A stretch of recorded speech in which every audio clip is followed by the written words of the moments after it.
പൗരത്വ പരിശോധനയാണോ എന്ന സംശയമുണ്ട് എന്ന് കാന്തപുരം അബൂബക്കർ മുസ്ലിയാർ സംശയം രേഖപ്പെടുത്തിയതായിട്ട് ഒരു റിപ്പോർട്ട് കണ്ടു. അതെന്താ മുസ്ലിയാരെ അങ്ങനൊരു സംശയം? അഥവാ അതൊരു പൗരത്വ പരിശോധന അല്ലെങ്കിൽ ഉറപ്പിക്കൽ തന്നെ ആണെങ്കിൽ എന്തിനാണ് ഇത്ര വേവലാതി?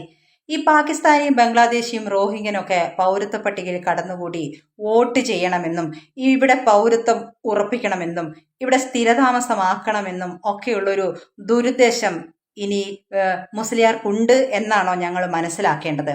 അതെന്താ മുസ്ലിയാരെ ആ ഒരു അജണ്ട?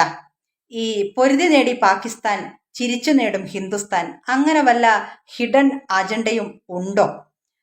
ഇപ്പോ ഈ മുസ്ലിയാരൊക്കെ നടത്തുന്ന ഭീതി വ്യാപാരമുണ്ടല്ലോ, ഭീതി കൃഷി, ഈ പൗരത്വത്തെ പറ്റിയുള്ള ഭീതി വിതച്ചുകൊണ്ട് സാധാരണ മുസ്ലിങ്ങളെ ഭയപ്പെടുത്തുന്ന ഈ ഒരു കൃഷിയുടെ വിളവെടുപ്പ് എന്താണെന്ന് മുസ്ലിയാർക്കും അറിയാം, രാഷ്ട്രീയം നിരീക്ഷിക്കുന്നവർക്കും അറിയാം.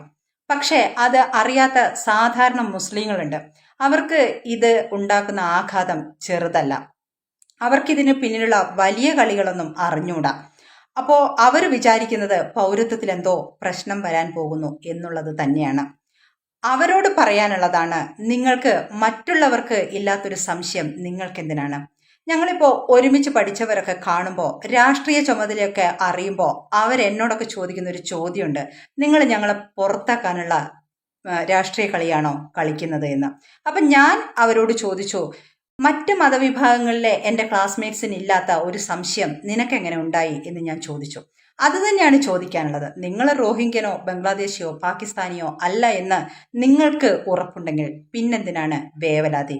രാഷ്ട്രീയ നേതൃത്വവും മത നേതൃത്വവും കളിക്കുന്ന കളി വേറെയാണ്. അവർക്ക് ഇതിൻ്റെ വിളവെടുപ്പ് വോട്ട് ബാങ്ക് രാഷ്ട്രീയമാണ്. അവർക്ക് ഒന്നായിട്ട് കൊണ്ടുപോയിട്ട് വോട്ട് കുത്തിച്ച് അധികാരം നേടി സ്വന്തം കാര്യം നേടാനുള്ള ഒരു ആട്ടിൻപറ്റം മാത്രമാണ് എല്ലാ മതങ്ങളും എല്ലാ വോട്ട് ബാങ്കുകളും. അത് മനസ്സിലാക്കിയാൽ എല്ലാവർക്കും കൊള്ളാം.